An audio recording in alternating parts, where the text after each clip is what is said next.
clean the house, so to speak. The writer in the quiet cabin. Yeah. The painter in their perfect studio. Exactly. But today's deep dive, it really challenges that whole notion. We're looking at how creativity actually happens, out in the real world. And we're doing that through the story of one man, Jayasehkkaran, or Jayasehkkaran. And the setting for his story is it's the total opposite of that quiet cabin. It really is.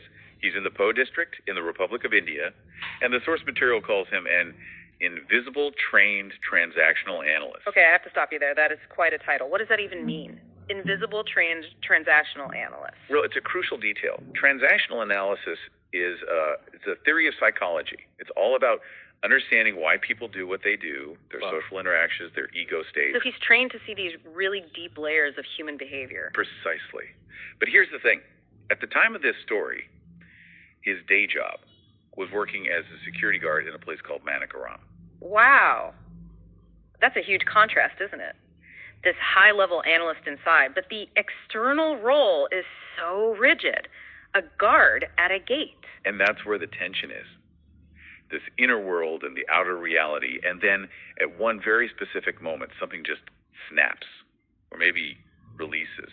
And the source material is incredibly specific about this moment. Down to the minute. Thursday, February 5th, 2026, at about 3:00 in the afternoon. 3 p.m. That's usually the dead zone of any workday, right? You're just staring at the clock. Waiting for the shift to end. But Shekhar wasn't looking at the clock. He was looking at a bunch of trees that had just appeared outside the campus. A bunch of trees. And this is where the invisible analyst part comes into play. For a security guard, a new cluster of trees could be an obstruction. It blocks your line of sight. A problem to be managed. But that's not what he saw. He said he got immediate artistic vibes. I love that phrase, artistic vibes. It sounds so simple, but it points to a huge shift in how he was seeing things. It does. He wasn't seeing a security problem anymore. He was just seeing nature. And that connection is the bridge you were talking about. Exactly. Nature has a way of cutting through our professional roles, For just a moment, he wasn't in the security guard ego state. The trees pulled him into the creator state. He wasn't guarding a gate. He was observing his world. And he did something with it. He didn't just feel it and let it go. He wrote a poem, a Tamil poem. Right there, mid-shift. And that immediacy is what's so powerful here. We all tell ourselves, I'll write that down when I get home, or I'll start painting when I have more time. But he didn't wait. He let the environment, those trees, at that specific time, become the art. The campus was his muse. It really makes you look at people differently. You see a uniform, and you assume that's the whole story. But inside, they could be writing verse. It just proves that creativity is an internal posture, not a job title. The circumstances were so mundane.